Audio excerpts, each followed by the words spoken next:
এই প্রশ্নটি কিন্তু ঢাকা ইউনিভার্সিটি ভর্তি পরীক্ষায় এসেছিল। দেখো এখানে বলা হলো যে দ্য সিনোনিম অফ ওয়ান্ডার, ওয়ান্ডারের সিনোনিমটা কি? তো সাধারণত তোমার মাথায় কি আসছে যে ওয়ান্ডার মানে কি তুমি জানো যে অবাক হওয়া, বিস্ময়কর, এরকম কিছু বুঝো তাই না? তো তোমার মাথায় অ্যান্সার আসতে পারে যে ভাই সারপ্রাইজ হতে পারে, সারপ্রাইজ মানে বিস্ময়কর, অবাক হওয়া। আবার তুমি এটা চিন্তা করতে পারো মিরাকেল, মিরাকেল মানে কি? অলৌকিক ঘটনা। সো অলৌকিক ঘটনা মানে কি? এটা অবাক হওয়া, বিস্ময়কর কিছু, তাই না?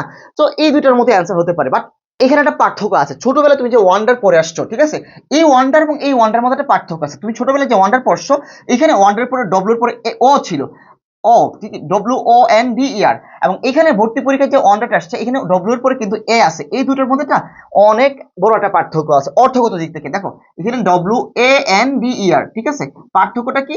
ডব্লিউর পরে ও আর ডব্লিউর পরে কি এ। তো এইখানেই মূলত পার্থক্যটা।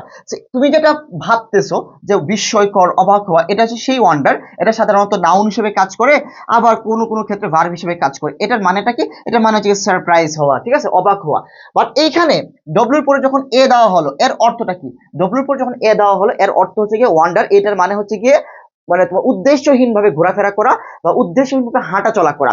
তো এটা কিন্তু একটা মেইনলি ভার্ব হিসেবে কাজ করে, যেহেতু এটা হাঁটা চলা করা বোঝাচ্ছে বা ঘোরাফেরা করা বোঝাচ্ছে। তো WANDER, যখন ডব্লিউর পরে এ থাকবে তখন মাথায় রাখবা এই ওয়ান্ডার মানে হচ্ছে অবাক হওয়া না। ডব্লিউর পরে যখন এ থাকবে তখন মাথায় রাখবা এই ওয়ান্ডার মানে হচ্ছে উদ্দেশ্যহীন ভাবে ঘোরাফেরা করা। তো এখানে উত্তরটা কি হবে? উত্তরটা হবে ওয়াক এমলেসলি, মানে উদ্দেশ্যহীন ভাবে ঘোরাফেরা করা। বাট এখানে কিন্তু আরেকটা দারুণ ব্যাপার আছে, সেটা খেয়াল করো অপশন ডিতে।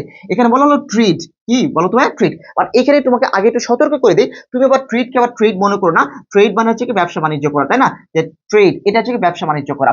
আর এইখানে এটার সাথে কিন্তু এটা পার্থক্য আছে। দেখো TRADE, আর এখানে বলো TR এর জায়গায় ই আছে আর ডি এর পরে কি নাই? ই নাই। এটা ট্রিট। এর মানে হচ্ছে কি জানো? এর মানে কিন্তু পদধ্বনি, একদম শাব্দিক অর্থ বললাম। এই ট্রিট মানে হচ্ছে কি পদধ্বনি। এবং এটার আরেকটা সুন্দর অর্থ আছে, মানে হাঁটা চলা করা। তো এখন এটাও অপশন ডি তেও কিন্তু হাঁটা চলা করা বোঝাচ্ছে, অপশন সি তেও হাঁটা বোঝাচ্ছে। তো এই দুইটার মধ্যে কোনটা অ্যান্সার হবে? এই যে বললাম না, ওয়ান্ডার মানে হচ্ছে উদ্দেশ্যহীন ভাবে ঘোরাফেরা করা, আর এখানে বলে দিয়েছে যে ওয়াক এমলেসলি মানে উদ্দেশ্যহীন ভাবে ঘোরাফেরা করা। বাট এখানে এখানে যে ট্রিট, এই ট্রিটের কিন্তু একটা উদ্দেশ্য আছে, মানে তুমি কোথায় যাবা। ধরো তুমি সকালে ঘুম থেকে উঠে ফ্রেশ ট্রেশ হয়ে তুমি কলেজে যাচ্ছ, যে তুমি হাঁটতেছো, এই হাঁটার কিন্তু এই যাওয়াটা কিন্তু একটা উদ্দেশ্য আছে। এই হাঁটার কিন্তু একটা উদ্দেশ্য, তুমি কোথায় যাচ্ছ? কলেজে যাচ্ছ। কিন্তু বিকেল বেলা তুমি যখন হাঁটো, ওটা কিন্তু কোনো উদ্দেশ্য নাই। পার্কে হাঁটতেছো, কোথায় যাবা? এমনিতে পার্কে আশেপাশে চারদিকে হাঁটতেছো, উদ্দেশ্য নাই কোথায় যাবা, তোমার একদম শেষ গন্তব্যটা কোথায় সেটা তুমি জানো না। এই ক্ষেত্রে আমরা বলি ওয়ান্ডার। ওয়ান্ডার মানে হচ্ছে কি উদ্দেশ্যহীন ভাবে ঘোরাফেরা করা।